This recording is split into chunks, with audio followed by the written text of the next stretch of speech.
Vamos lá, então, pessoal, bom dia. A gente está desincronizado um pouquinho porque a gente está fazendo hoje, com a presença da Tati, a última aula, Tatiana Pinto, a última aula da disciplina de tópicos em DIP do ano, mas o semestre está começando agora, tá? Então, a gente vai interromper janeiro, fevereiro, e março a gente vai começar de novo. E depois, lá na pós-graduação da DIP, eu e o Rodrigo, a gente se entende de contar os créditos. Então, os meninos que são alunos da pós-graduação, não fiquem preocupados. A gente sincronizou porque a gente agora vai fazer uma pausa de 2 meses para a gente terminar o relatório CAPES. E aí a gente já se organiza para março em diante, mas vai valer o segundo semestre, tá? Então, para os que estão assistindo, não se desesperem, dá tudo certo. No final das contas, o calendário acadêmico está quebrado. E como a gente começou no começo, muitos alunos assistiram desde maio, a gente teve que fazer isso. Então, hoje sendo o último dia dessa disciplina, que continua forever, né? Porque é uma disciplina obrigatória da DIP, da pós-graduação de doenças infecciosas e parasitárias, que é de responsabilidade dos alunos de pós-doutorado. Esse ano, eu tive o prazer de trabalhar com o Diego, que foi uma grande notícia boa de 2020, né? Então, acabando o ano, vamos começar a passar o amarelinho, a ressaltar tudo que teve de bom esse ano. Então, o Diego foi meu companheiro nessa disciplina, a que eu agradeço demais pela grande competência que ele tem. Então, Diego, parabéns pela sua competência, você é uma pessoa incrível, obrigado pela companhia. Hoje a gente tem, então, a Tati, que vai fazer a nossa aula hoje, vou deixar para o Diego apresentar. Então, eu queria desejar a vocês todos que façam um Natal e Ano Novo com segurança, e o ano que vem a gente continua aqui, sempre firme e forte. Para os alunos da pós-graduação, essa aula e outras aulas estão no canal do YouTube. Siga a gente no Facebook, no Twitter, no Instagram, e whatever que vocês inventarem, é só me avisar que eu entro também. Até mais, pessoal. Um beijo a todos. Bom, primeiramente, obrigado, professora Simone, pelas palavras. Trabalhar com você também é um prazer e tem sido um prazer. Eu agradeço. Agradeço aos alunos de pós-graduação, né, o aluno da DIP, que embarcaram em tantas loucuras nossas ao longo desse ano, né? Então, a gente tendo disciplina remota, seminário de 50 anos totalmente novo, onde a gente conseguiu fazer e trazer para vocês, né, uma coisa bem legal, bem consistente, bem bonita. Agradeço, Simone, por ter abraçado as nossas loucuras, né, minha, da Adriana e da Ana Paula. Eu agradeço. E agora alguns recados, né? Nós temos que celebrar também hoje, pois saiu a listagem dos 61 professores da UFRJ, né, da UFRJ mais influentes no mundo. E o professor Márcio Nutt, que é nosso professor aqui do programa de pós-graduação em DIP, ele foi lá citado, ele está lá, vai ser homenageado no último COSUNE. Então, vamos celebrar, porque é importante para a nossa pós termos professores tão atuantes, que publicam, que têm uma expressão a nível nacional e internacional, porque isso traz também uma qualidade, que é o que a gente sempre busca dentro da nossa formação acadêmica, né, na nossa formação científica também. Então, parabéns, professor Márcio, parabéns por programa de pós-graduação em DIP. Temos que festejar, porque essa conquista é muito importante para nós, então é importante ser lembrada. Alunos inscritos ou que estão acompanhando a disciplina e estão, por algum acaso, executando ela pela primeira vez agora, nesse semestre, vocês têm o prazo até dia 21 para enviar um relatório, né, o resumo referente aos nossos 4 encontros, que finaliza hoje, né, o nosso 4º encontro, para o Rodrigo ou diretamente para o meu e-mail. Vocês já têm os contatos, então fiquem à vontade. Até dia 21 eu estarei recebendo. Após isso, eu vou estar encaminhando, né, vou estar finalizando todo esse processo, caminhando para o Rodrigo e para a professora Simone, para realizar, de fato, o que a professora já tinha explicado em relação à nota, liberação do semestre e tudo mais, né? Então, Fiquem atentos à data, 21 de dezembro é o último dia para o envio dos relatórios, ok? E agora, sem mais delongas, vamos introduzir a professora Tatiana de Castro Abreu Pinto, que é bolsista do CNPq, ela é bolsista de produtividade do CNPq. A professora Tati, vou chamar de Tati, tá, Tati? Para poder, enquanto a gente se conhece e tudo mais, aí a gente pessoalizar aí essa nossa relação aqui nesse momento. Então, a Tati, ela possui graduação em microbiologia e imunologia pela UFRJ, pelo Instituto de Micro, assim como seu mestrado e doutorado também em ciências, também obtido pelo Instituto de Micro. Ela foi nossa pós-doutora, ou seja, ela foi pós-doutora do programa de DIP, né, daqui da UFRJ. Atualmente, ela é professora adjunta de microbiologia médica da UFRJ, é jovem cientista do nosso estado, na FAPERJ, é membro do comitê Emerging Leader in Infectious Disease pela International Society of Infectious Disease. Ela foi jovem embaixadora de ciência do Brasil pela American Society of Microbiology no período de 2017 a 2019. E é chair, né? Chair do Comitê de Jovens Líderes, Círculos Jovens Líderes, no ano de 2019 a 2020. É membro do comitê organizador do congresso da Microbe da ASM durante o período de 2020 a 2023. A professora Tatiana tem experiência na área de microbiologia, com ênfase em microbiologia aplicada, sobretudo em métodos para caracterização molecular de cocos gram-positivos, utilizando técnicas fenotípicas, genotípicas e abordagens ômicas.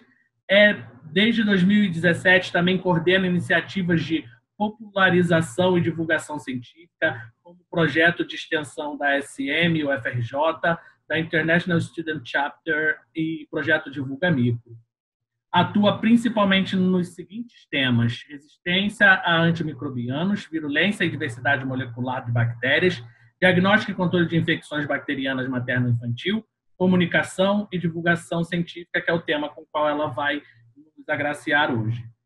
É um prazer receber a professora Tatiana aqui. Ela é uma querida, é uma pessoa de muita atividade no departamento. Seja bem-vinda nesse espaço. Seja bem-vinda. Seja novamente, né? Sinta-se bem-vinda mais uma vez na DIP. E esse espaço é todo seu. Fique à vontade. Obrigada, Diego, pela apresentação. Bom dia a todos. Queria pontuar aqui que vocês perceberam que eu coleciono muitos títulos que começam com a palavra jovem. Eu gosto. Quando começa com jovem, me interessa já tentar, né? Brincadeira. Bom, então, queria agradecer o convite, né, ao programa de pós-graduação da DIP, a Simone, ao Diego, para vir, então, hoje aqui apresentar, talvez falar de um tema meio fora da curva, né, comparando aos temas que já foram abordados aí ao longo do ano, mas que, por acaso, encontra-se assim num timing ideal, que é a gente discutir a importância da comunicação, né, dentro da ciência como um todo. Deixa eu ver se eu consigo compartilhar aqui. Tá todo mundo vendo? Fiz certinho, Diego? Acredito que sim. Tá perfeito. Então, tá ótimo. Bom, então, como o Diego falou, além, né, da área científica que eu atuo, que é lá no Departamento de Microbiologia Médica, né, com ênfase principalmente na caracterização de cocos gram-positivos, há alguns 2, 3 anos, mais ou menos, eu venho me envolvendo também e mais intensamente com a área da comunicação e da divulgação científica. Primeiro foi por foi um interesse que surgiu, né, ao conhecer essa área, e depois, quando eu vi, eu estava muito envolvida, E, enfim, não consigo sair porque eu descobri que realmente, claro, é também uma coisa que eu gosto de fazer, né, em todos esses pilares aí que cercam as funções dentro da academia. Bom, então, primeiro, eu queria começar aqui trazendo a reflexão, por que a gente deve pensar em comunicação dentro da ciência? O cientista, vocês acham que o cientista ele é estimulado de alguma forma a pensar sobre como ele se comunica, tanto com os seus colegas, com os seus pares, quanto com o público considerado leigo? Eu acho que a resposta para essa pergunta é não, né? A gente quase nunca chega a esse ponto de reflexão e não pensa sobre a forma como a gente está tentando transmitir uma informação, né? Além disso, uma outra pergunta, né, que dentro desse contexto que é importante qual o treinamento nesse assunto em comunicação e ou divulgação científica você já teve durante a sua formação, ou sendo a sua formação em andamento, ou já estando concluída? Eu digo para vocês que, de acordo com pesquisas que a gente tem feito, mais de 70% dos cientistas em formação, ou seja, estudantes de graduação e pós-graduação, nunca tiveram qualquer tipo de treinamento em comunicação. E isso quer dizer tanto cursos rápidos, como cursos de um dia, de algumas horas, quanto disciplinas, né? Então, uma parte importante, né, da formação de um cientista, eu vou mostrar para vocês porque que ela se caracteriza como cada vez mais importante e relevante, mas que não é obrigatoriamente incluída, né, dentro dessa trajetória de formação de um cientista, tá? Pelo menos aqui no Brasil. No entanto, a gente sabe, né, quais são as formas de comunicação na ciência, que são as mais comuns e que provavelmente todos nós aqui, ou a grande maioria, em algum momento vai ter contato com, né, e vai ter que dar o seu jeito de elaborar esse conteúdo, né? O primeiro deles é um artigo científico, né?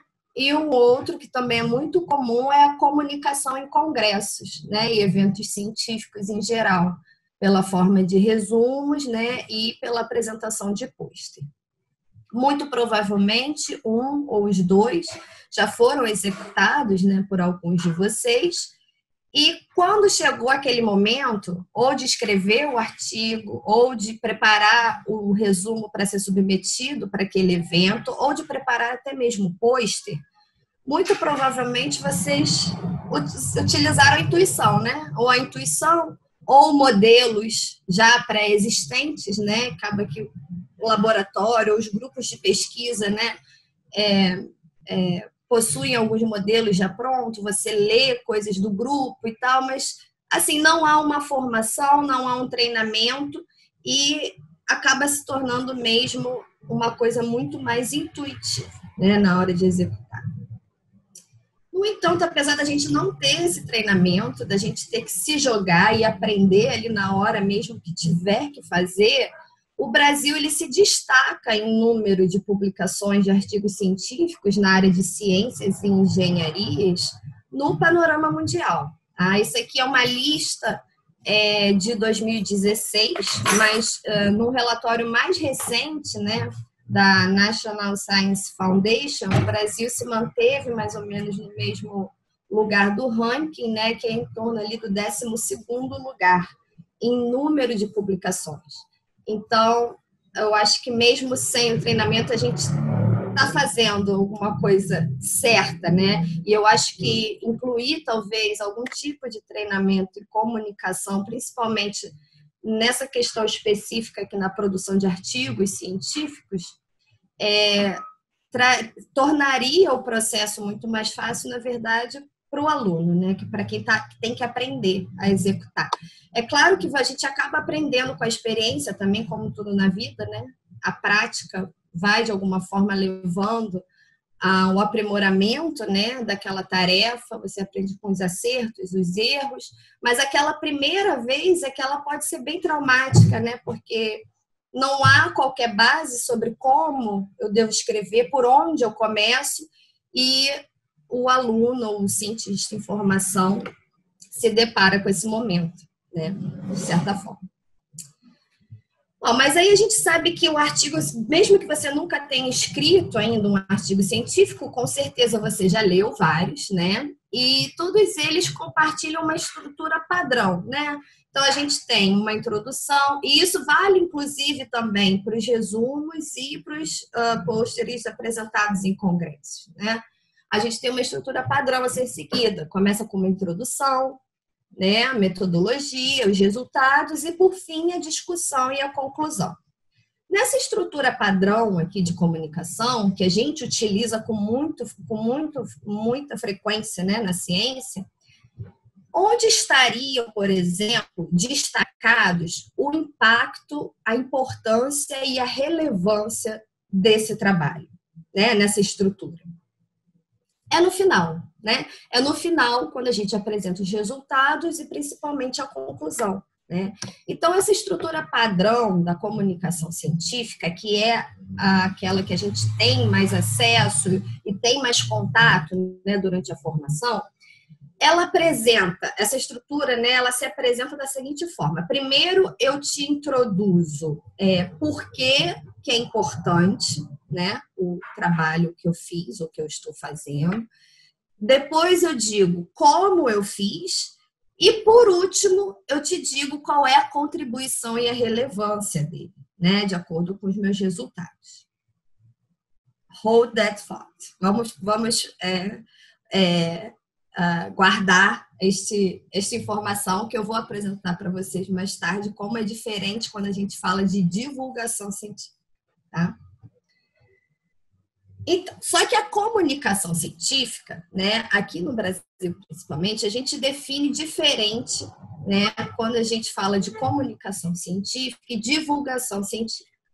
Comunicação científica aqui é aquela que engloba artigos científicos, resumos científicos, os pôsteres apresentados no projeto. Então, são formas no evento.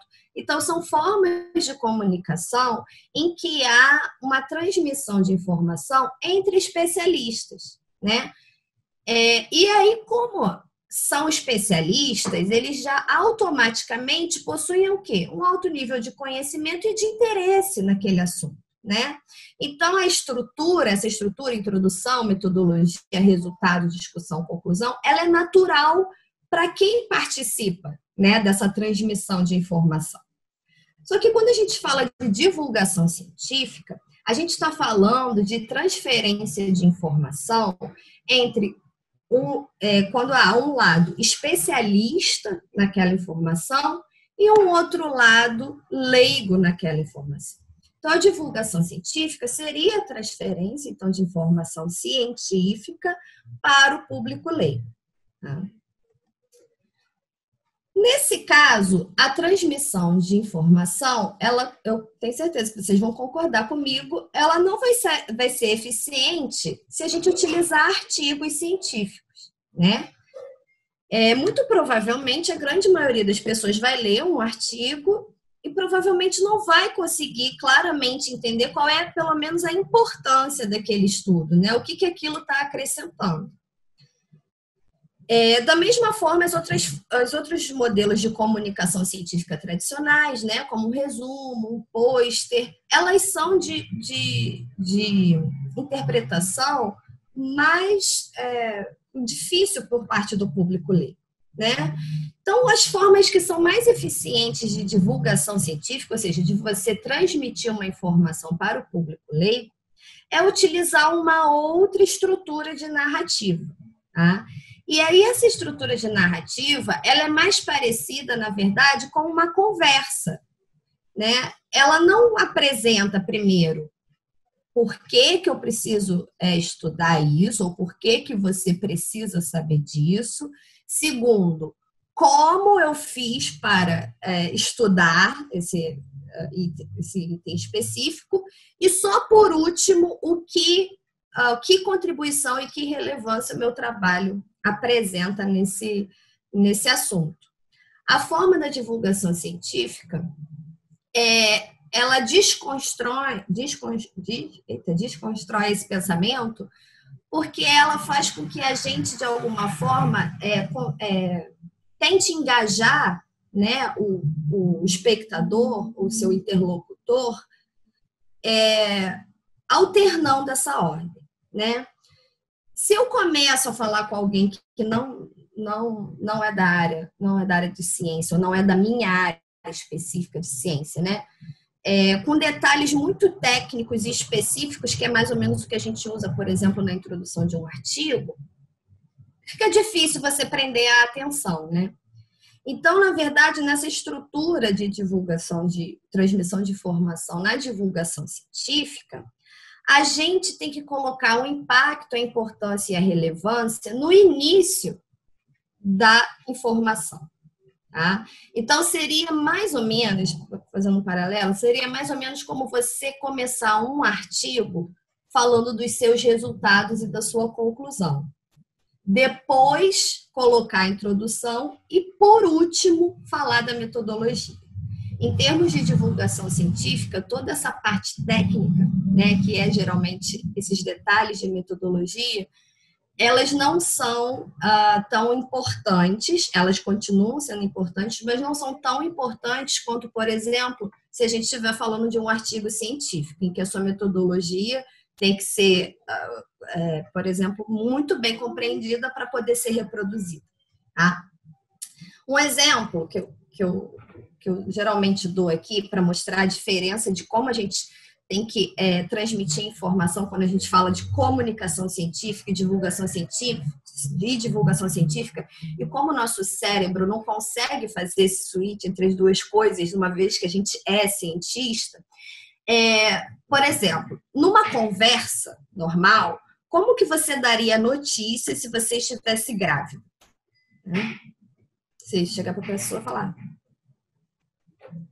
No máximo, você ia fazer um breve suspense em você não sabe da maior.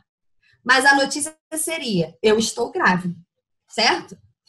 Nessa manchete, digamos, nessa informação, você já está, no início da conversa, dando o resultado e a conclusão do assunto, né? Você pode, a partir daí, desenvolver, né? E aí seria o quê? Incluir uma introdução, uma metodologia, né? Ninguém dá uma notícia, nem se você é um cientista, de que você está grávida, da seguinte forma. Nos últimos 20 anos, a taxa de natalidade subiu em 20%. Como metodologia, utilizamos um teste de farmácia. Não faz o menor sentido, né? A gente não dá uma notícia assim. Então, quando a gente pensa em transmitir um conteúdo através de divulgação científica, a gente tem que usar esse raciocínio. É como se a gente estivesse numa conversa. O impacto, a relevância do meu resultado tem que vir como a manchete inicial. E, a partir dela, eu desenvolvo, né, o resto do assunto. E aí, para a gente conseguir estruturar esse conteúdo de divulgação científica, em vez da gente pensar naquela estrutura padrão do artigo, introdução, metodologia, resultado, discussão e conclusão, a gente pensa numa estrutura diferente, tá? Que engloba 3 passos. O primeiro é a audiência, ou seja, com quem você está falando, qual é o tipo de público leigo para o qual você quer comunicar. Tá? Segundo, o impacto da sua mensagem, que impacto você quer causar com aquela mensagem. E terceiro, a mensagem em si. Tá? Basicamente, com essas três etapas, a gente tenta incluir, né, no conteúdo, de uma forma geral, a resposta para 3 perguntas. Quem, o que e por quê. Ou seja, com quem eu estou falando, o que eu quero falar e por que eu tenho que falar isso para essa pessoa. Tá? Então, elaborando um pouco mais em cada um desses pontos, A audiência na divulgação científica, ela é o mais importante, diferente da comunicação científica. A gente sabe que a gente sempre vai estar falando com especialistas, né? Se não são super especialistas na nossa área, eles são na nossa área específica, eles provavelmente são especialistas em outra área da ciência ou relatam. Mas, de qualquer forma, a gente não se preocupa com o tipo de público, né? A gente não precisa muito modular a mensagem num artigo científico pensando em que tipo de pessoa vai ler aquele artigo, tá? Diferente da divulgação científica. A gente precisa fazer isso. A primeira coisa a se determinar, quando você quer produzir um conteúdo de divulgação científica e quer que a mensagem seja transmitida com sucesso, é com quem você quer falar. Aquele conteúdo, ele tem que ser elaborado, desenhado, pensando no público-alvo, tá? Aí você pode dizer que, o meu público é o público leigo. É impossível fazer uma divulgação científica, eu digo para vocês, que atinja todo o público leigo, tá? Você pode fazer algo geral, né, que sirva para qualquer pessoa não especialista da área. Você vai conseguir, você vai elaborar um conteúdo de divulgação científica, só que talvez o impacto daquele conteúdo não seja tão bem sucedido se você tivesse desenhado esse conteúdo pensando especificamente em um público, tá? E aí, quando a gente pensa especificamente em um público, por exemplo, eu posso querer elaborar um conteúdo de divulgação científica para crianças, tá? Crianças de 5 anos de idade, do meu filho. Eu vou utilizar uma linguagem, uma abordagem muito mais lúdica, por exemplo, né, do que se eu tivesse imaginado na minha cabeça que o público-alvo desse meu material de divulgação científica fossem adultos, né? Então, assim, o público ele é importante porque ele te ajuda a desenhar e elaborar de forma mais eficiente a mensagem, tá? E aí, determinado tipo de público que você quer atingir, você precisa fazer 2 perguntas em relação a esse público-alvo. A primeira delas é: qual o nível de conhecimento que esse público tem do assunto que eu quero transmitir? Muito provavelmente vai ser sempre um conhecimento baixo, porque a gente está falando aqui em comunicação com o público leigo, né? Mas é bom pontuar aqui que, por exemplo, o público leigo, por exemplo, eu posso me caracterizar como um público leigo para os cientistas que trabalham com física quântica, entendeu? Eu tenho um conhecimento raso sobre isso, né? Eu não estudei essa área. No máximo que eu posso ter feito é pesquisado, né? E de forma voluntária procurar saber mais sobre aquilo. Mas, de qualquer forma, meu conhecimento vai ser raso, né? Se comparar com a minha própria área de especialidade. Então, é bom saber qual é o nível de conhecimento da audiência, tá? Em relação ao seu assunto específico. Segundo lugar, a gente precisa saber qual é o nível de investimento desse público no assunto que você vai compartilhar. O que é o nível de investimento? É o nível de interesse que esse público originalmente tem sobre esse tal assunto, tá? Um exemplo. Qualquer um que se propor a falar sobre Covid, hoje em dia, sobre pandemia, vai achar em qualquer público-alvo um alto nível de investimento, porque é um assunto sobre o qual todo mundo quer saber, né? Então, há atualmente um interesse muito grande nesse assunto, né?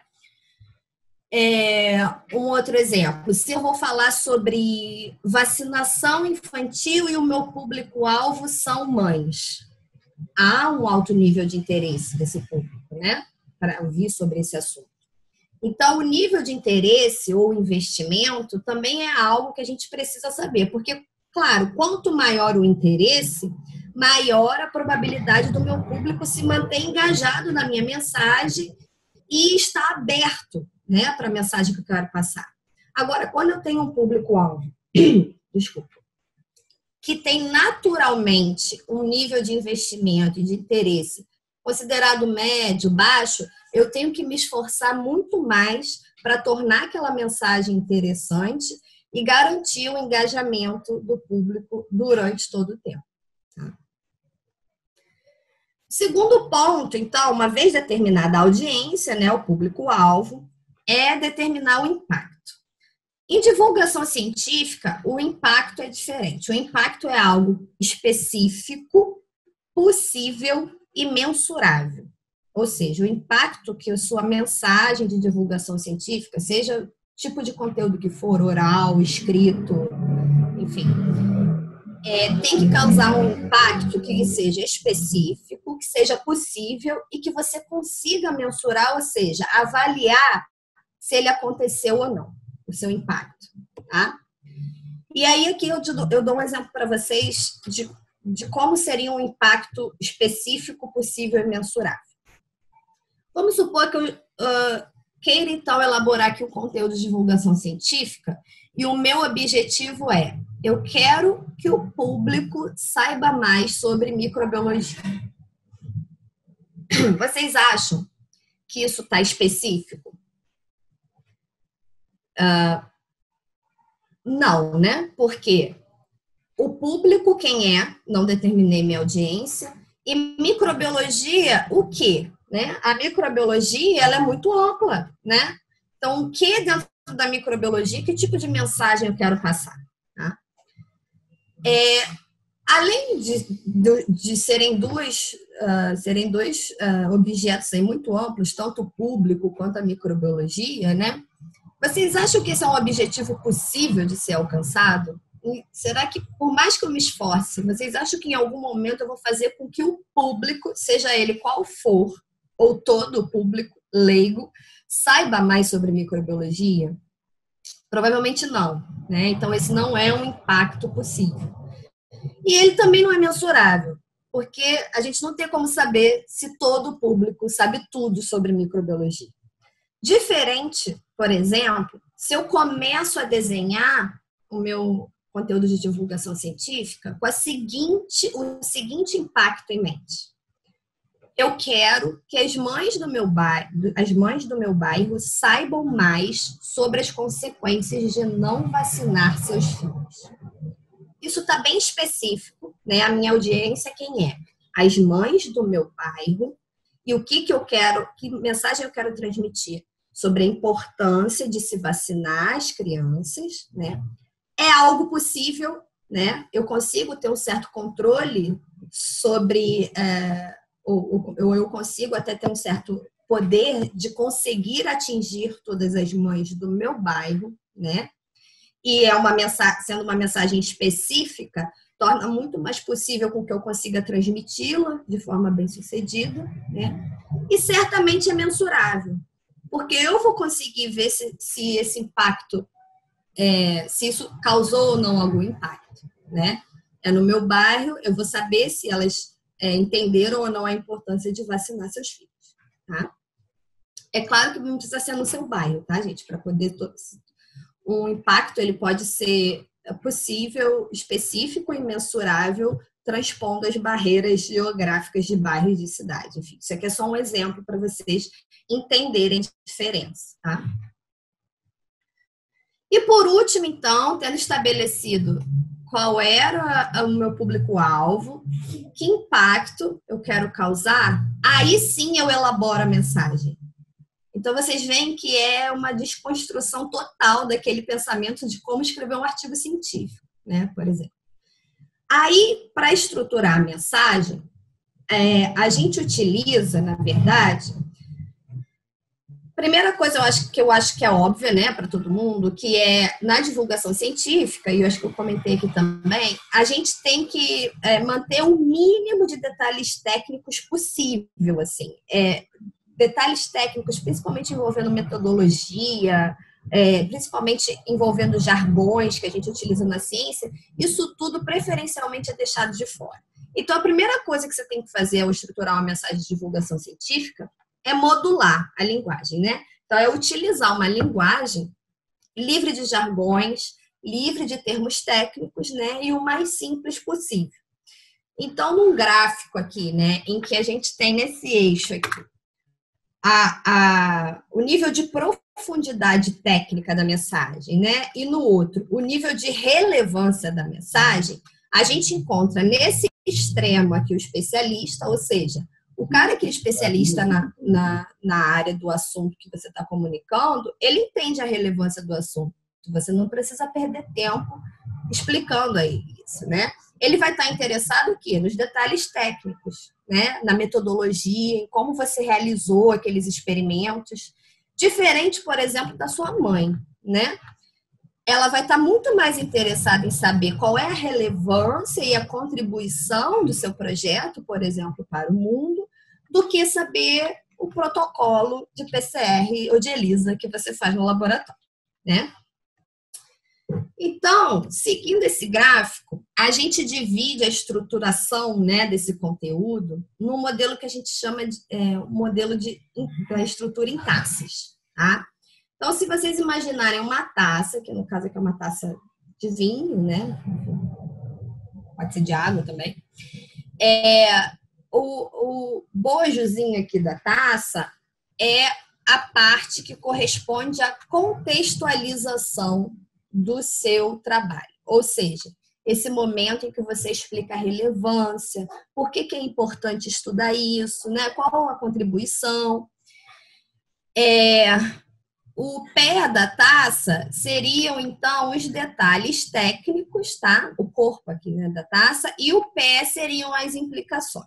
Então, utilizando essa estrutura em taças, a gente pode dizer que, por exemplo, no caso da comunicação científica, que é quando a gente está elaborando um artigo científico, um resumo ou um pôster para um evento, né? Ou seja, a gente está fazendo essa comunicação entre especialistas, a gente gasta muito pouco tempo, como eu falei, na contextualização, né?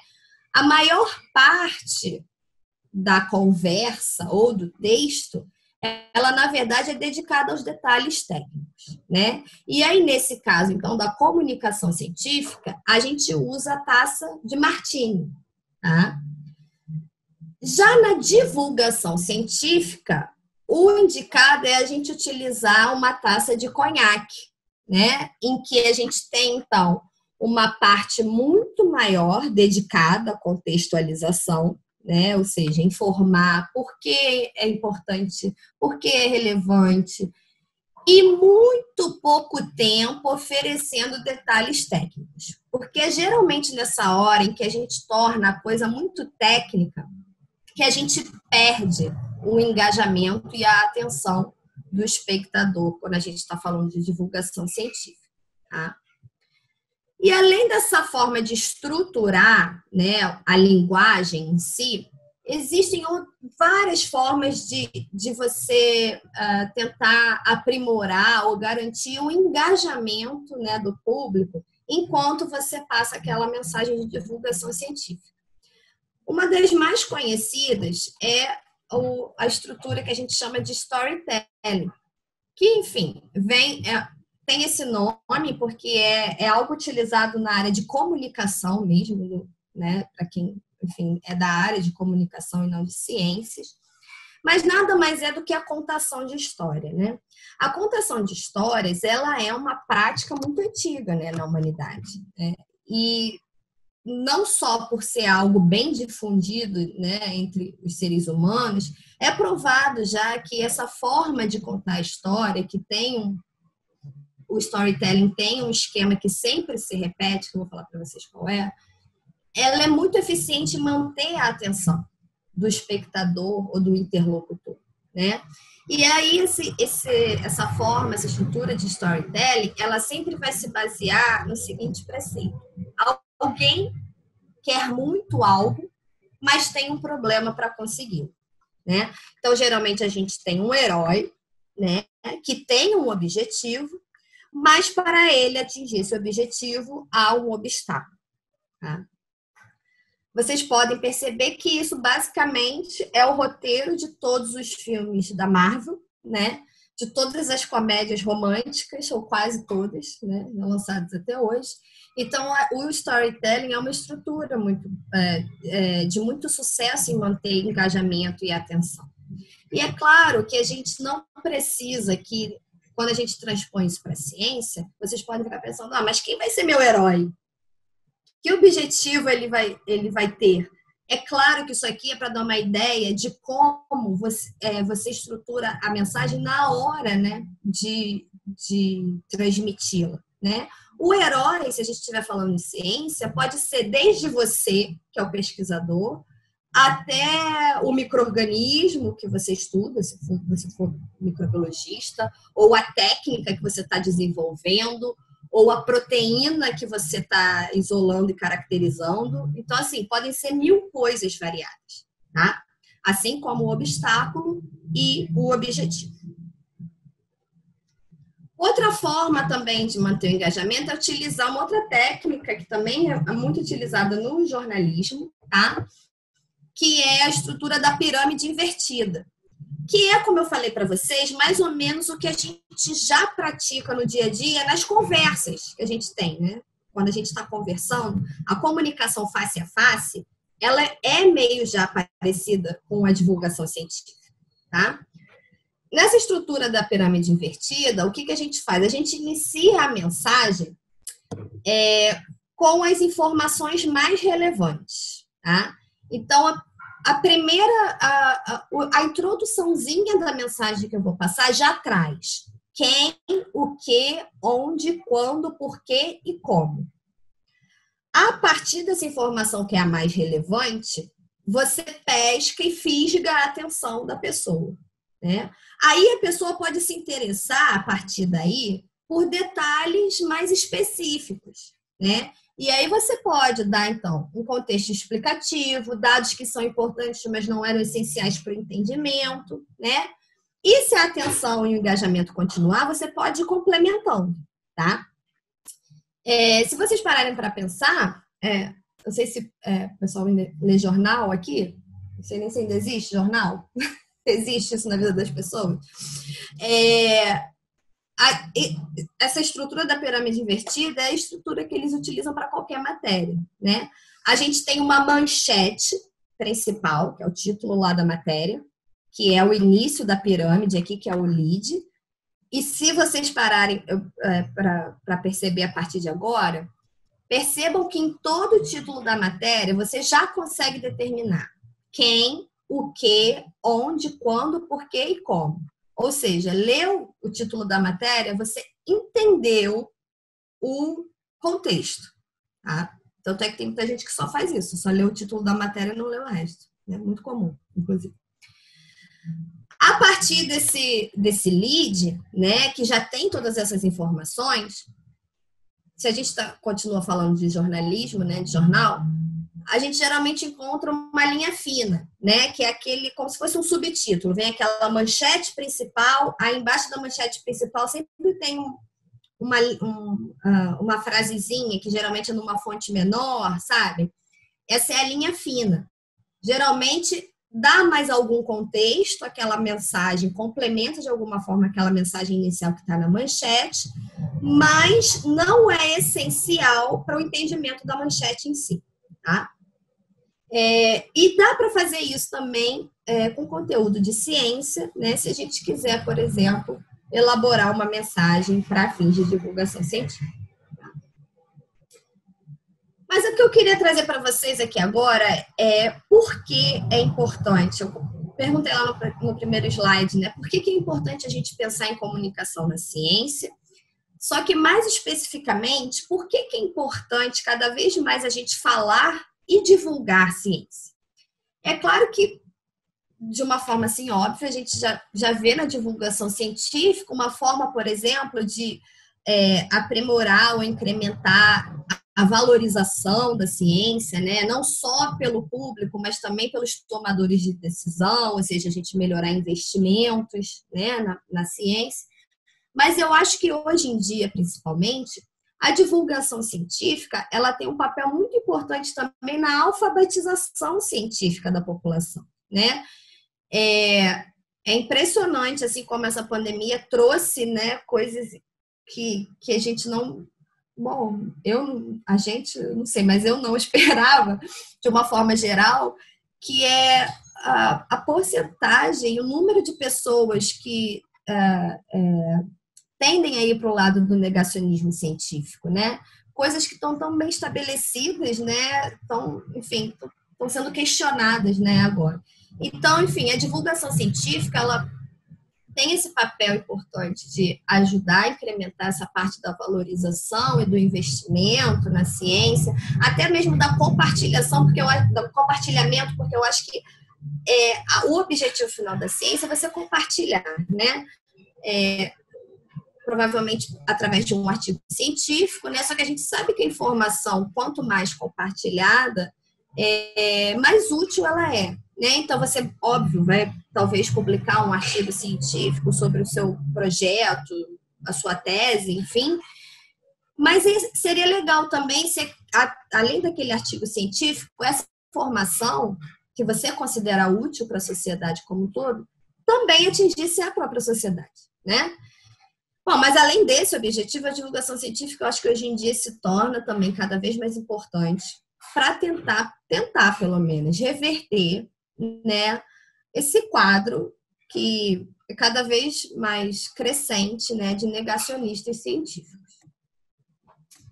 E aí, sobre esse assunto, eu queria só levantar alguns aspectos aqui, porque a gente acha, né, que o negacionismo científico talvez tenha, ou principalmente tenha a ver com a falta de educação ou alfabetização científica, né?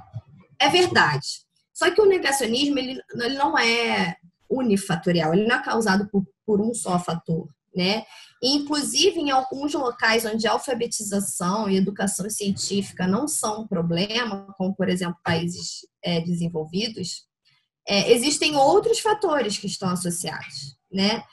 E aí, levando em consideração esses outros fatores, a gente pode até chegar a pensar que, então, o cientista, o divulgador científico, está além da possibilidade do poder dele, né, de conseguir fazer divulgação científica para esse tipo de público-alvo. Eu discordo em parte, porque eu acho que o divulgador científico, o cientista, que eu acho que todo cientista deve ser divulgador científico, mas o divulgador científico, eu acho que já caiu por terra, né, o conceito de que o cientista ele chega para ensinar, né? Eu acho que enquanto não se quebrar essa redoma de vidro que se coloca ao redor da academia, né, do cientista em si, fica difícil a gente atingir o outro, porque está provado que o público acredita e deposita credibilidade nas pessoas em que ele não só confia e admira, tá? Mas em que ele se enxerga também, né?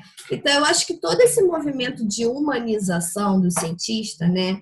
Você quebrar esses estereótipos de que o cientista é alguém inatingível, o cientista, enfim, são pessoas que têm vidas completamente diferentes. Não é o caso, né? Eu acho que a humanização do cientista já começou. E eu acho que ela é essencial para o sucesso da divulgação científica em contextos onde o maior problema não é a falta de acesso à informação científica, onde os maiores problemas são outros, como, por exemplo, de cunho religioso, de cunho político, né? Então, nesses contextos, eu acho que você humanizar o cientista é benéfico e é essencial para o sucesso da divulgação científica em si. E aí, só para contextualizar aqui, num panorama mundial, a América Latina, né, em geral, isso aqui é um relatório do Wellcome Trust sobre negacionismo ou ceticismo científico, né, eles trouxeram dados de praticamente todos os países do mundo. Assim, em nível continental, há dados, não sei se há especificamente em todos os países, mas de quase todos, tá? Está disponível gratuitamente online esse relatório. Mas, enfim, em termos de continente, a América Latina, na América Latina especificamente, eles, de acordo com o que eles levantaram, 20% da população da América Latina nega um ou outro fato científico, tá? Eram fatos variados. Essa pesquisa, ela foi feita, é uma pesquisa de perguntas e respostas, né? E eles tinham que dizer se acreditavam ou não em certos conceitos científicos, e aí 20% da população negava pelo menos um, tá? E aí, dentro da América Latina, o Brasil, ele ocupa atualmente o 9º lugar em porcentagem, tá, de pessoas que negam um desses conceitos, já muito bem estabelecidos na ciência, tá? Ou seja, 23% da população aqui são de negacionistas científicos. Não da ciência como um todo, mas de algum conceito, tá? Entre os que foram levantados por essa pesquisa. Parece um panorama ruim, não é bom, realmente. Mas, por outro lado, há esperança, porque uma pesquisa publicada, realizada, né, pelo Ministério de Ciência e Tecnologia no Brasil, mas que foi publicada em 2019, né, no ano passado, revelou, na verdade, que a grande maioria dos brasileiros, mais de 70% deles, acredita que a ciência como um todo, em geral, traz ou só benefícios ou muito mais benefícios do que malefícios para a sociedade. Tá? É claro que isso pode não estar diretamente relacionado com aquela porcentagem de negacionistas. Mas, enfim, esse aqui é o bright side, né, do assunto. Além dessa alta porcentagem de pessoas que acreditam que a ciência é benéfica, puramente benéfica, ou muito mais benéfica do que maléfica, essa mesma pesquisa revelou que as figuras, né, que inspiram maior confiança entre o público são, em primeiro lugar, os médicos e, em segundo lugar, os cientistas de universidades e instituições públicas de pesquisa, tá? Sendo que a diferença entre um e o outro foi bem pouca. Então, tanto médicos quanto cientistas ocupam basicamente o mesmo lugar em índice de confiança, pelo menos entre a população que participou aqui dessa pesquisa. Tá? Então, e aí eu acho que isso aqui já é um reflexo também de como o cientista vem sendo humanizado, né? Como cada vez mais as pessoas têm tomado consciência que o cientista é uma pessoa alcançável e não inalcançável, que é possível ser cientista, qualquer um pode sê-lo, né? E que ele é uma pessoa como qualquer outra. Tá? Outra coisa interessante que essa pesquisa demonstrou é que pelo menos 70% das pessoas, né, que foram, enfim, entrevistadas, se declaravam ou preocupados ou muito preocupados com um assunto científico do momento, né? A grande maioria mostrava preocupação com desmatamento na Amazônia, os danos ao meio ambiente causados por mineração, mas vocês veem que mais de 70%, 71% se mostrava também preocupado com o uso da energia nuclear, né? Então, eu acho que mostra aí que realmente uma alta porcentagem da população brasileira se interessa ou se interessaria por ciência, tá? Só que aquela questão, como comentei com vocês, da divulgação científica, que é importante de ser determinada ao elaborar uma mensagem, que é o nível de investimento versus o nível de conhecimento, né, da população, a gente pode ter um exemplo bom aqui nesse resultado específico da pesquisa, né? Então, se, por exemplo, eu quero, de alguma forma, sensibilizar um certo público-alvo, né, sobre alguma questão ambiental, eu já sei, por exemplo, que no Brasil, ou pelo menos entre os entrevistados e participantes dessa pesquisa, que 92% se interessariam se o meu assunto fosse desmatamento na Amazônia, né? Então, eles podem até ter um nível de conhecimento muito baixo sobre isso, né? Não saberem causas nem consequências, mas, aparentemente, eles teriam um nível de investimento muito alto no assunto, né? O que facilitaria o engajamento na minha mensagem. Só que, ao mesmo tempo, né, isso aqui demonstra que a gente tem até um potencial de interesse muito alto em algumas questões científicas, né? Só que, ao mesmo tempo, o conhecimento continua realmente muito baixo. Nessa mesma pesquisa, tá? Eu não coloquei o gráfico aqui, só trouxe o resultado, que é essa frase aqui no final, mais de 70% dos respondentes disseram acreditar que antibióticos matam vírus, né? Então, vocês veem que ainda há muitos conceitos, realmente alguns conceitos errôneos que são bem difundidos, e isso é teoricamente fácil de ser revertido pela divulgação científica de qualidade, tá? Só que o problema é que a gente precisa ter investimento. Claro, financeiro, mas a gente precisa também ter investimento no sentido de ter interesse, né, por parte do público-alvo de ser informado, né, sobre aquele assunto específico. E aí agora, né, que eu acho que uma das coisas que esse ano deixou claro para a gente é que uma vida inteira pode ser virtual, né? A nossa vida se tornou coisa muito virtual, né? E é claro que isso não aconteceu agora, em 2020, por causa da pandemia. A gente já vinha, né, nessa tendência de consumir muito mais coisa virtualmente do que por outros meios, né? Isso vem acontecendo também nos meios de comunicação, tá? Nesse resultado específico aqui dessa pesquisa, eles mostraram que a fonte, né, por onde as pessoas mais consomem informações sobre ciência, nesse momento, é a internet e redes sociais, tá?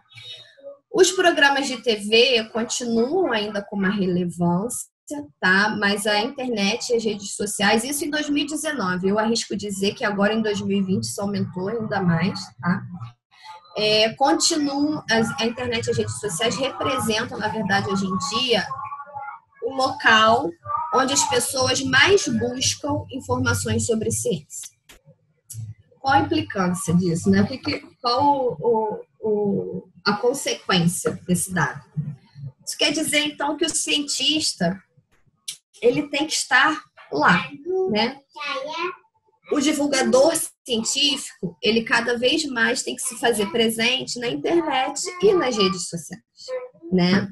Até mesmo porque é através exatamente de redes sociais, principalmente, em que a gente tem a forma mais bem-sucedida de disseminação de conteúdos negacionistas científicos, né? Tem muita coisa anti-ciência na rede social, né? E é muito fácil fazer isso se disseminar, porque todas essas ferramentas de bots e trolls, enfim, que eu não entendo, porque não é minha área, mas eu sei que há uma forma muito eficiente de fazer isso se espalhar rapidamente, né? E principalmente internet e redes sociais principalmente, que é algo muito pessoal, né? Ou seja, cada um tem a sua rede social, você acaba falando sobre assuntos pessoais. Esses grupos anti-ciência, né, negacionistas, eles se utilizam muito também de relatos de histórias pessoais e outras mentiras, enfim, para divulgar esses conteúdos anti-ciência, né? Então, se já é um local onde o compartilhamento de conteúdo negacionista é mais eficiente, já é um local onde as pessoas mais frequentemente vão procurar informação sobre ciência, eu acho que é lá que o cientista e o divulgador científico têm que estar também. E aí, só para mostrar para vocês um exemplo de como o divulgador científico realmente está e tem estado cada vez mais presente nas redes sociais, saiu anteontem, na verdade, dia 14, né? O resultado de um levantamento onde eles identificaram os principais influenciadores científicos no Twitter, né, desse ano, ou seja, aqueles que mais tiveram engajamento, compartilhamento, né? Assim, eu não sei exatamente quais foram os indicadores que eles utilizaram para chegar nesse resultado, mas essa lista aqui de 5 personalidades, influenciadores digitais, onde a gente encontra tanto pesquisadores, cientistas, né, como o próprio Átila, mas também médicos, como o Otávio, Márcio Bittencourt, e também uma jornalista, a Luísa Caires. Ela, na verdade, não é nem cientista, a formação dela não tem nada a ver com a área de ciência, ela, na verdade, é jornalista, tá? Mas está na lista dos principais influenciadores científicos do Twitter em 2020. É claro que todos eles muito envolvidos na divulgação de conteúdo de qualidade sobre Covid e a pandemia, né? Que foi o que, enfim, estrelou o ano de 2020. E aí aqui, enfim, eu colei essa parte aqui da matéria aqui embaixo, só para reforçar, né, que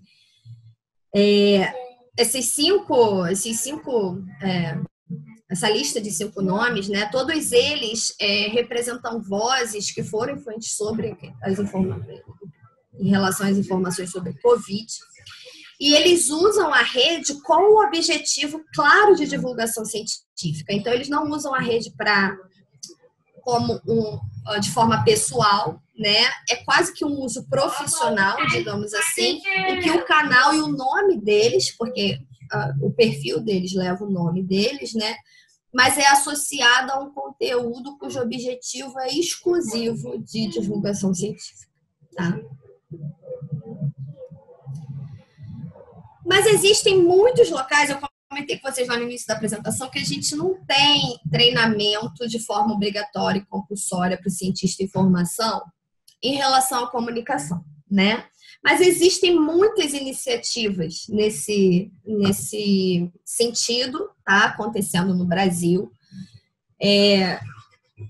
Ilustrei aqui exemplo de algumas. Então, a gente tem blogs, a gente tem podcasts, vlogs, né, sites, vários deles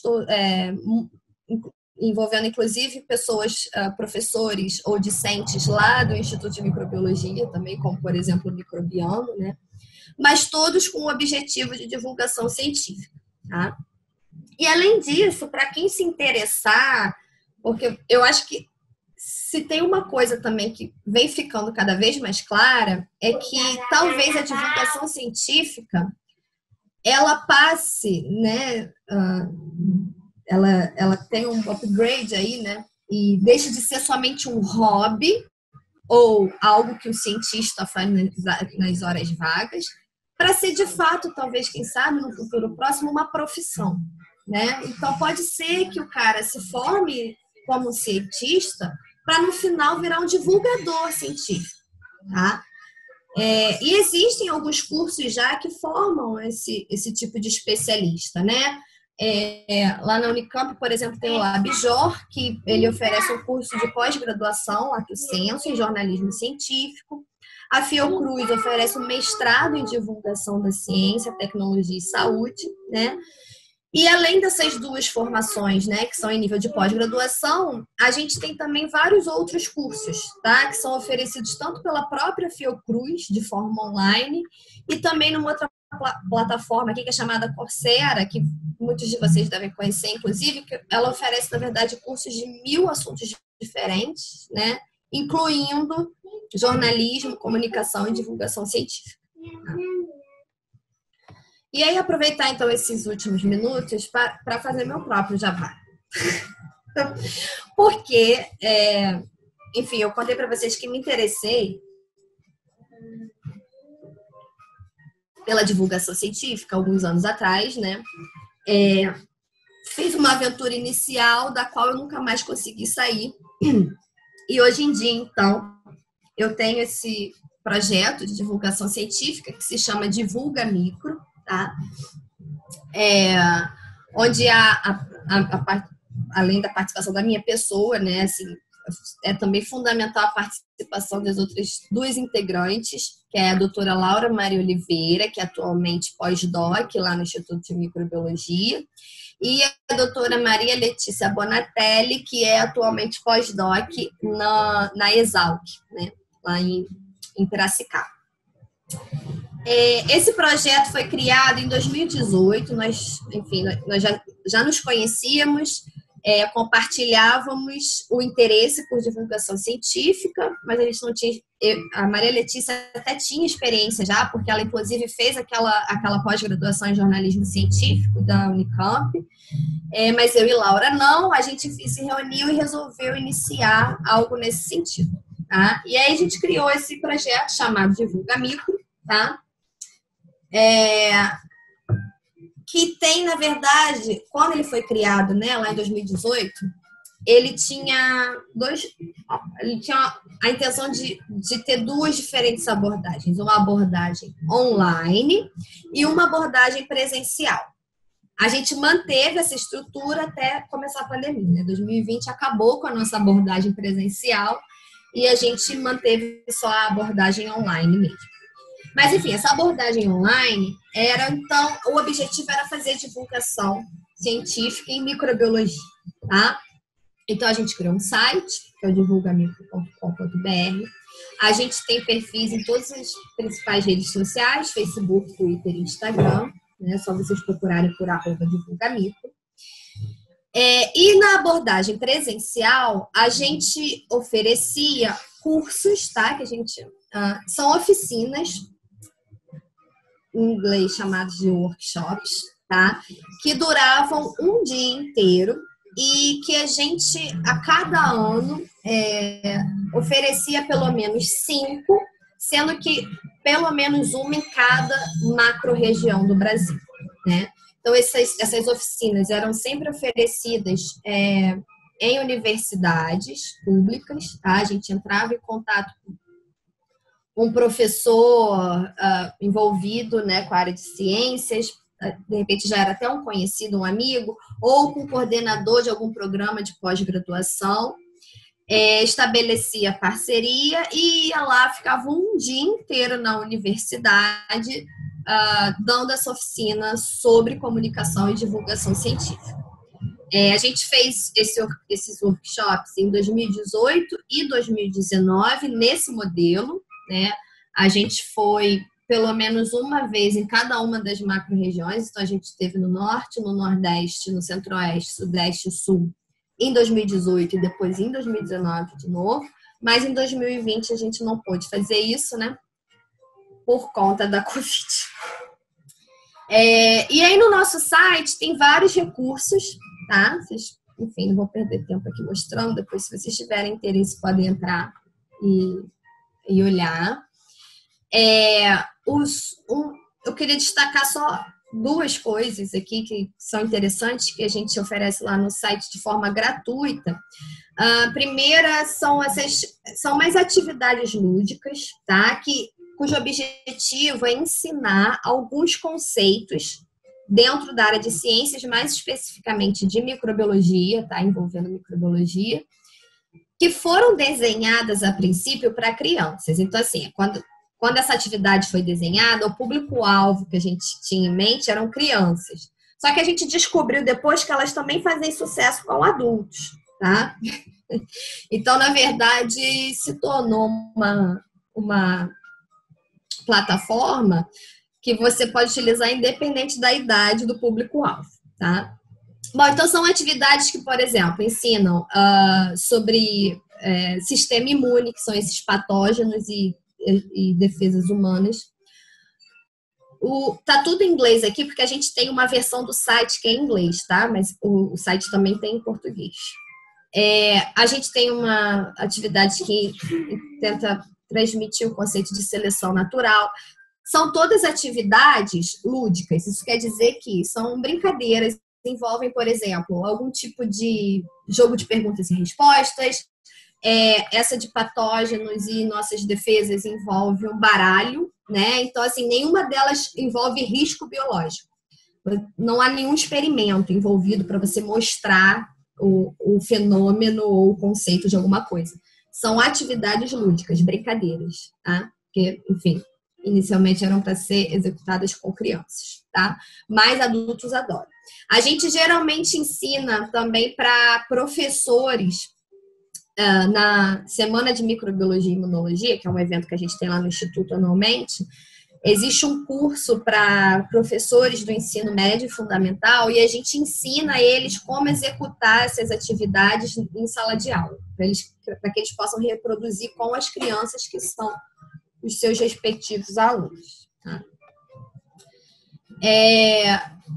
Aí a gente tem, né, entre uma dessas atividades, tem uma que faz muito sucesso, que é um quiz, na verdade, para você descobrir com que micro-organismo você mais se parece, né? Então, o nome é Que Micróbio Você É, se eu não me engano, e aí você vai por uma lista de questões com respostas em forma de múltipla escolha, tá? E aí, dependendo da resposta de cada questão, isso te direciona para uma próxima questão, e no final, com essa chave, né, a resolução dessa chave te diz com que micro-organismo você mais se parece. E, óbvio, explica por quê. Porque todas essas perguntas que você responde nesse quiz, na verdade, são perguntas que têm certa analogia com características da sua personalidade. Então, não sei se eu vou lembrar alguma aqui agora, mas, por exemplo, te pergunta sobre preferência de cor. Você prefere a cor laranja ou azul? Aí, depois, sobre preferência de comida, existem 2 pratos, você tem que escolher entre um dos 2. E aí, no final, dependendo do resultado do micro-organismo que surgir para você, você também tem acesso a uma explicação, né, sobre o resultado, e aí você entende, por exemplo, por que você respondeu a letra A na questão 1 e você, no final, foi o mexer e chacole, né? Então, na verdade, é uma atividade lúdica, é engraçado, só que o objetivo no final é fazer com que a pessoa absorva alguma informação sobre aquele micro-organismo, né? Principalmente o que torna essa dinâmica, torna isso mais fácil, porque a pessoa vai para sempre fazer ela mesma fazer alusão a uma característica da personalidade dela a uma característica do micro-organismo. Aí no Instagram a gente também criou um filtro bem legal, que também se chama Qual Micróbio Você É. É o mesmo nome, acredito que sim. E aí bom, nesse caso não tem quiz, nenhuma pergunta envolvida, é só aquela brincadeirinha de sorte mesmo, né? E você descobre com que micróbio você é. Isso aqui na parte do lado esquerdo aqui do slide é o Kaique, meu filho. E no fim das contas, era uma salmonela, coitado. Também, como um recurso disponível lá no nosso site, tem um editor de texto que se chama UpGoer 5. Eu não sei se vocês aqui conhecem esse desafio. Isso não foi algo criado pelo Divulga Micro, não foi a gente que criou. Esse desafio chamado UpGoer 5, como está escrito aqui, ó. Na verdade, esse foi um desafio criado por cientistas de foguetes, tá? Lá dos Estados Unidos. Eles queriam explicar como tinha sido a criação de um foguete lá que eles tinham acabado de desenvolver da forma mais simples possível, tá? Eles queriam que todo mundo entendesse aquela dinâmica. E aí, para isso, o que eles fizeram? Eles fizeram como se fosse um infográfico, tá? Da construção e da dinâmica do foguete, mas utilizaram nesse infográfico apenas palavras que estavam entre as 1000 palavras mais comuns no inglês. Ou seja, eles radicalizaram e tentaram simplificar ao máximo a explicação do que é um foguete ou como um foguete funciona, né? E aí, inclusive, o nome do foguete, a palavra foguete em si, ela não estava entre as 1000 palavras mais comumente faladas na língua inglesa.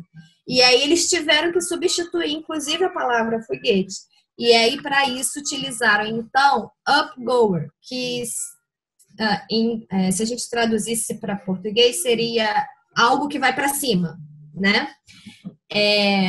E Five, na verdade, é porque esse foi o 5º modelo, foi a 5ª tentativa, né? Então, era o foguete 5 deles, né? Então, upgoer 5 ficou conhecido, né, como um desafio que começou em ciência de foguete, mas que depois se disseminou para cientistas de várias áreas, em que o objetivo, então, era a gente tentar, pelo menos tentar, talvez não conseguir, explicar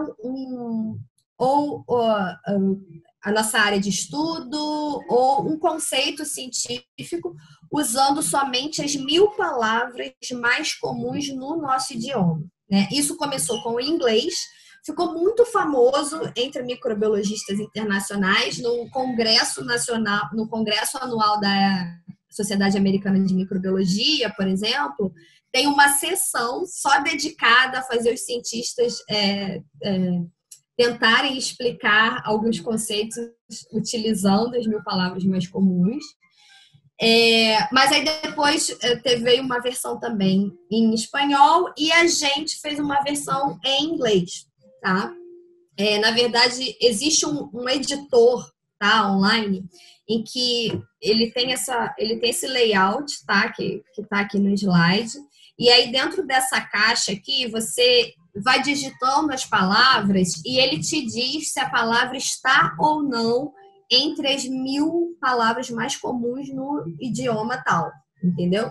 Então, existia esse editor para inglês e para português. Aí, a gente, em colaboração com o criador do editor, que é o Phil Sanderson, que é um geneticista, na verdade, ele é bioinformata, geneticista bioinformata. A gente fez uma versão em português para o editor. Tá? Então, se vocês entrarem nesse endereço que está aqui em cima, no slide, vocês vão abrir uma página que tem esse layout aqui, como está aqui no slide, e aí dentro dessa caixinha aqui, vocês vão digitando, e aqui embaixo da caixa, aparece a informação se aquela palavra pertence ou não às 1000 palavras mais comuns do português. Quem determinou quais eram as 1000 palavras mais comuns no português, fomos nós do Divulgamigos. Claro que isso não foi uma coisa arbitrária, que a gente determinou da nossa cabeça, a gente fez uma pesquisa, tá? E tentou, então, englobar nessas 1000 palavras mais comuns no português, nessa lista, né?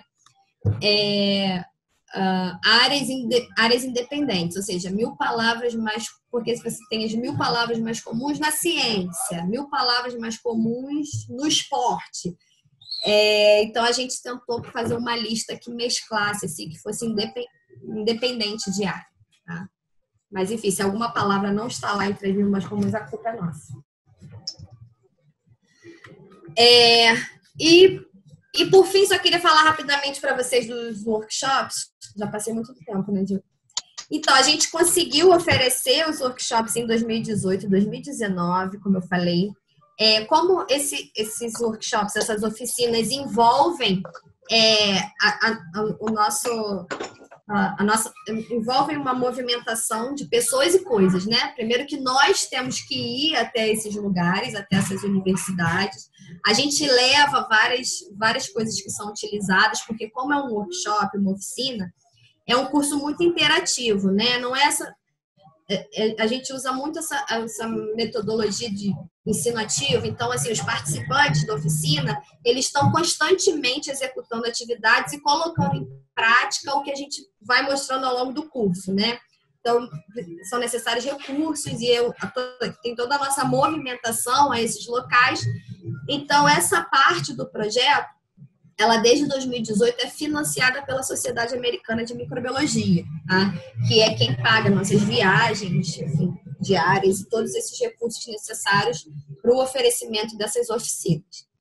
Então, entre 2018 e 2019, a gente ofereceu 11, né? Em 2020, como eu falei para vocês, a gente tinha planos, mas a pandemia não deixou. Desculpa. E aí a gente só ofereceu, na verdade, uma oficina que aconteceu de forma remota, online, em agosto, tá? Mas que foram 50 participantes no total dessa oficina online, e a gente fez questão de ter representatividade de todas as regiões do país. Tá? E aí nessa oficina a gente fala sobre todas essas nuances e todas essas sub-áreas da comunicação.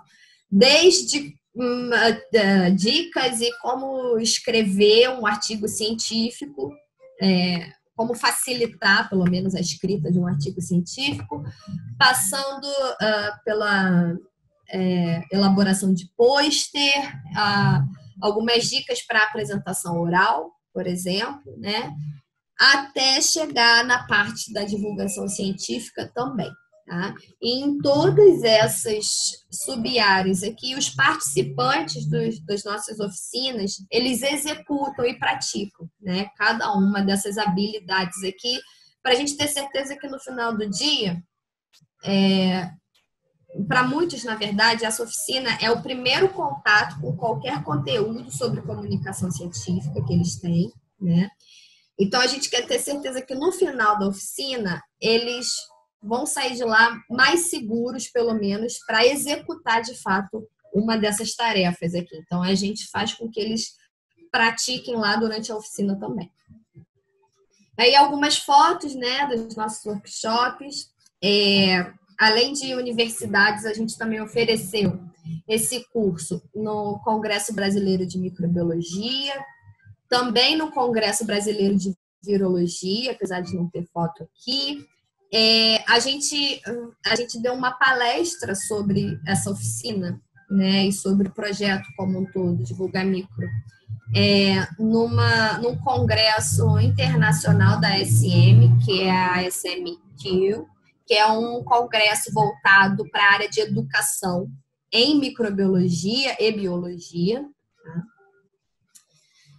A gente fez também em 2018 e 2019, mas não mais a partir de 2020, alguns eventos de divulgação científica na rua, tá?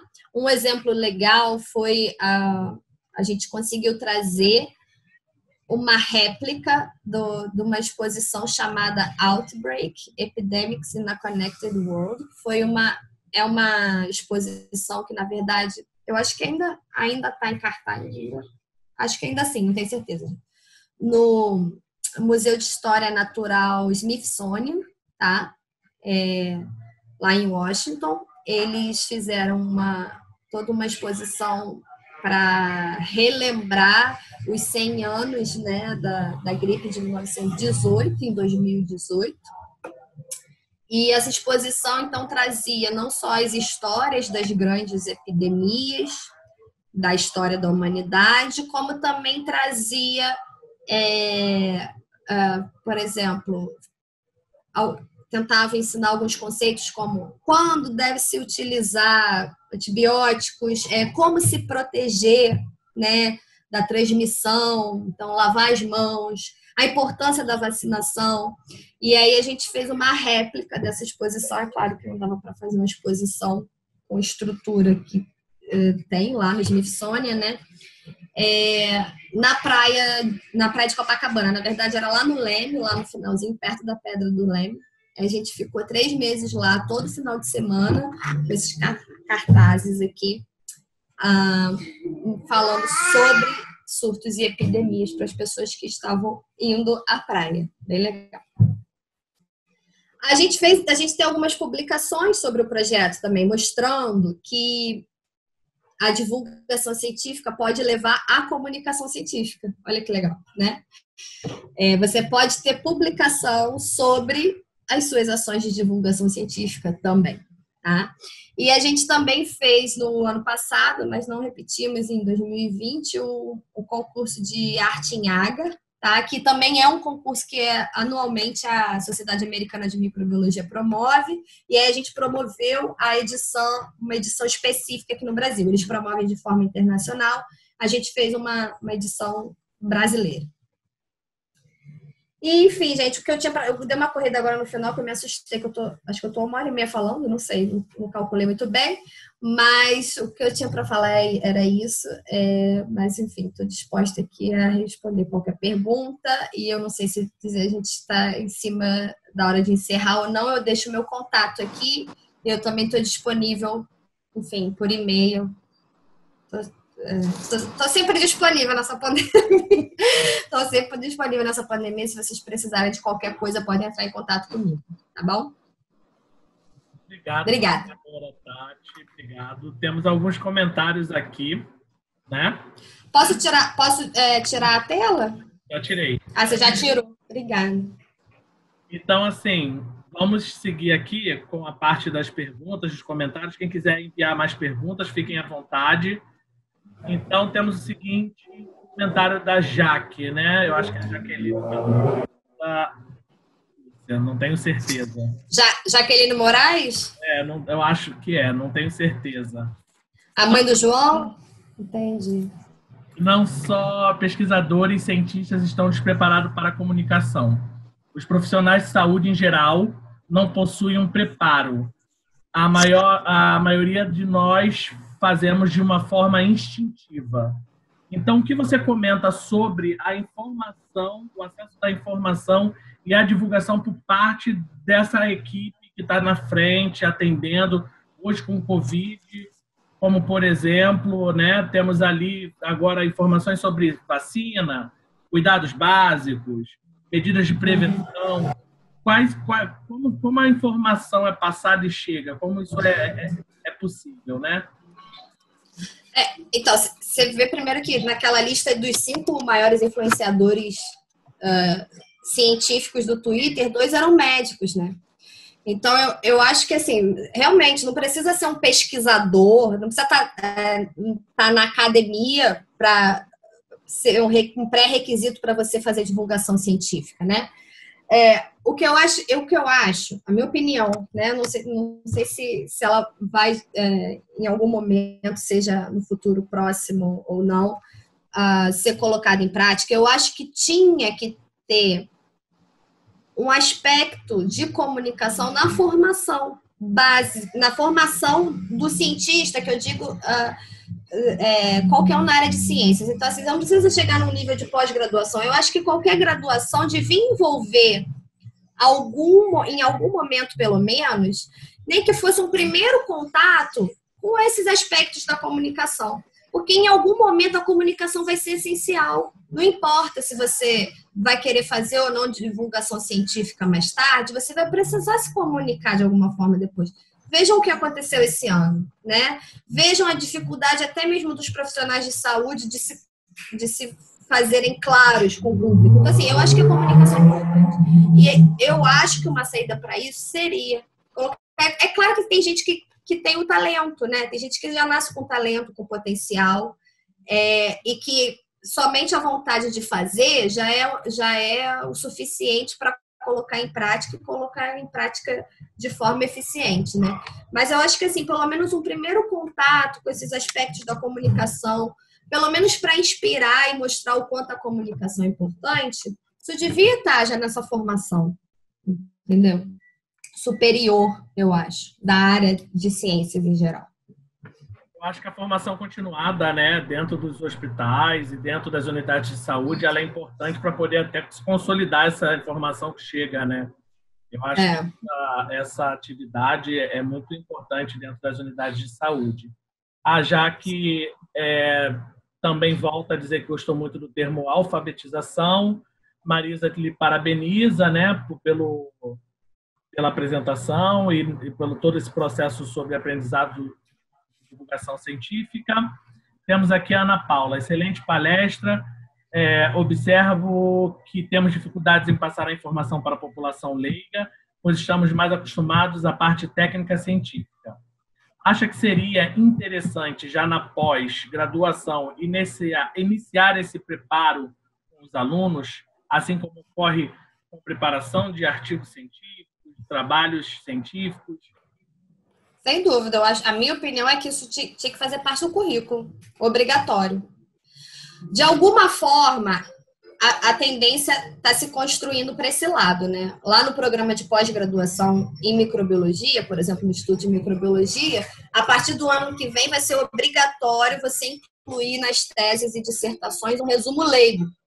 Então, além da tese, do abstract, do resumo, você vai ter que fazer um resumo leigo também. Então, assim, eu acho que de alguma forma, e assim, todas as agências de fomento também, elas de alguma forma estão obrigando não só os bolsistas, como também aos pesquisadores, se aventurarem, ou pelo menos iniciarem uma aventura aí em divulgação científica. Então, eu acho que a tendência atual já mostra que no futuro, a gente vai precisar ter pessoas mais preparadas, entendeu? Melhor preparadas, para executar isso sem esse susto, né, que a gente está fazendo agora nesse momento. É interessante porque, por exemplo, hoje o Covid se disseminou, a gente tem informações até extremamente científicas, né, mas passadas de maneira bem clara, como a gente observou aquela explicação da vacina de RNA mensageiro lá no Jornal Nacional, extremamente didático, clara. Mas a gente também tem outras áreas que sofrem uma grande carência e, assim, é interessante porque, por exemplo, trabalhando com a ameba, eu já vi várias vezes a ameba ser chamada de bactéria. Em reportagens. Bactéria comedora de cérebro. Sim. É importante também qual a importância desses divulgadores científicos, né? Desses cientistas que se descobrem, permearem também essas áreas como jornalismo, TV, esses ambientes midiáticos, né? De mídia. Sim, sem dúvida, porque é uma parte importante, configura aí numa fonte importante de informação, de acesso de informação das pessoas. E, na verdade, alguns desses top influenciadores hoje em dia, em Covid principalmente, nem informação em ciência tem. Na verdade, são jornalistas, mas que são interessados, que buscam fazer um jornalismo científico de qualidade e buscam essa interface com o cientista. Existe até uma agência, a agência Bore, que faz esse contato, né? Que aproxima o jornalista do cientista, né? Ou seja, o jornalista que está fazendo uma matéria, sei lá, sobre Covid. Aí essa agência coloca um pesquisador especialista em Covid para falar com esse jornalista para a matéria sair de forma adequada e tal. Então, assim, eu acho que essa a interdisciplinariedade, multidisciplinariedade, que também é uma tendência, né? Está acontecendo também nesse sentido. Esse é o Kaique. Kaique está aparecendo no YouTube, meu filho. Pela enésima vez. Kaique está em todos os meus vídeos do YouTube. Kaique tá comigo. Tati, aproveitando, o que você sugere? Porque todo mundo sabe que a vida de um pesquisador no Brasil ela é uma vida muito atarefada. O pesquisador, ele, além de ter que dar aula numa universidade pública, ele dá aula, ele faz ciência, ele orienta, ele é responsável por prestação de conta, ele é responsável por agarinhar fundos para o desenvolvimento da pesquisa dele. E hoje temos as agências de fomento estimulando, né, suscitando que esses pesquisadores também façam essa atividade de pesquisa científica. Mas o que você sugere para que essa atividade ela seja uma atividade prazerosa, seja uma atividade até de divulgação de fato do seu conhecimento produzido em seu laboratório, e não uma atividade maçante, uma atividade penosa que pode se arrastar ao longo desse processo? Não sei se eu tenho assim uma resposta tão boa para isso. Porque eu acho que, de fato, muita gente se envolve por próprio... Assim, foi o meu caso, né? Eu me interessei por divulgação, eu busquei, eu fui lá e eu, enfim, queria fazer, né? Agora, realmente, a gente tem sido cada vez mais obrigado a conhecer, a ter contato, a se envolver Eu acho assim, ó, eu acho que é como todas essas outras coisas que você citou aí que a gente tem que fazer, academia. Tem dias, por exemplo, até essas coisas mais básicas da aula. Tem dia que você está mais inspirado, tem dia que você está menos. Provavelmente você vai gostar de uma dessas coisas mais do que da outra, né? A questão assim, é que eu acho que o que tem que fazer é tirar essa cara ou esse peso da divulgação científica de ser apenas um hobby, né? Eu acho que isso já está acontecendo naturalmente, né? Porque a gente está sendo obrigado a fazer alguma coisa nesse sentido. Mas, assim, se a gente conseguir, por exemplo, ampliar ou disseminar aí o conhecimento de que existem técnicas para você produzir. Você não precisa, como a gente faz, por exemplo, enquanto está em formação para escrever um artigo científico, você não precisa ter uma super inspiração para fazer divulgação científica. Tem uma técnica. Existem coisas que vieram da própria comunicação, do próprio jornalismo, que você pode utilizar. Então, você pode, de alguma forma, tornar o trabalho menos penoso, se não é algo que você não se interessa muito, naquele momento não está muito a fim de fazer. Só que, é claro, vai ter dias que você, como eu falei, vai estar mais inspirado, você vai fazer um conteúdo maneiríssimo de divulgação científica. Agora, nos outros dias, você pode seguir aquele script, aquele roteiro, né? Que é o que a gente acaba fazendo também nessas outras várias funções, acredito eu, em algum momento ou outro. Em relação às pós-graduações, qual é o caminho que a pós pode... É um caminho que ela poderia estar tomando, né, para conduzir essa educação, após ela consiste tanto do projeto acadêmico como das extensões, existem as extensões que estão relacionadas. Quais são as formas que podem ser utilizadas para a divulgação dessas atividades da pós? Qual é a sua sugestão? Então, eu acho que mais do que nunca agora, divulgador científico tem que estar na rede social, né? A gente já viu aí que é o local onde não só o divulgador científico vai ter mais impacto e atingir mais pessoas, mas também eu acho que é o local onde ele é mais necessário nesse momento, né? Então, eu acho que, assim, a primeira coisa é, de fato, como eu falei lá na apresentação, decidir com quem você quer falar. Porque é muito difícil já elaborar, fazer divulgação científica, elaborar qualquer conteúdo sobre divulgação científica. Fica mais difícil ainda quando você parte, quando o processo acontece da seguinte forma. Vamos fazer essa divulgação científica? Vamos, cria um Instagram aí. E agora, o que a gente vai fazer? Entendeu? Então, assim, porque como a coisa acontece hoje em dia, porque a gente acaba tendo que fazer as coisas atropeladas mesmo, como o resto como todas essas outras funções aí. Mas o ideal seria você parar, pensar e falar assim, vamos criar um canal no Instagram do programa de pós-graduação, cujo objetivo vai ser, sei lá, alertar as pessoas sobre as doenças, surtos de doenças infecciosas, entendeu? Assim, a coisa tem que ser um pouco... Eu acho que tem muito mais chances de ter sucesso se for um negócio muito bem elaborado. Mas, assim, é difícil também. Vou sentar aqui, peraí, o que eu vou elaborar aqui? Qual vai ser meu público? Eu entendo todas essas dificuldades, entendeu? E aí acaba que a coisa se constrói depois que ela já existe. Porque também tá tudo bem, entendeu? Você pode começar, vamos criar um canal, e aí você começa, e aí depois você percebe que o seu público é tal, e você começa a fazer conteúdos mais direcionados, com assuntos mais interessantes. Essa também é uma abordagem, você criar algo bem geral, manter aquilo funcionando durante algum tempo, fazer publicações variadas, tá? E depois ver o que teve maior engajamento e focar naquilo a partir dali. Também dá, entendeu?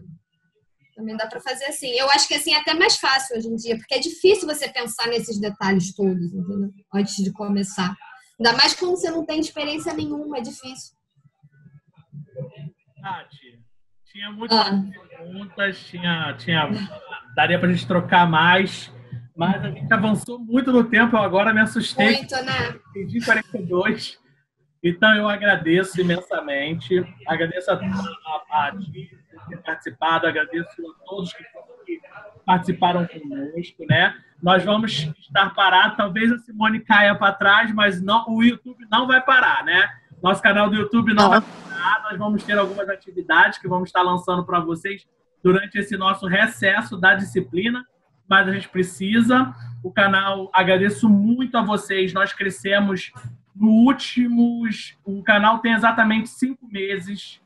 Eu tenho uma felicidade muito grande como moderador e que a Simone me apoiou nessa loucura, né, Simone? A gente descobrindo as coisas.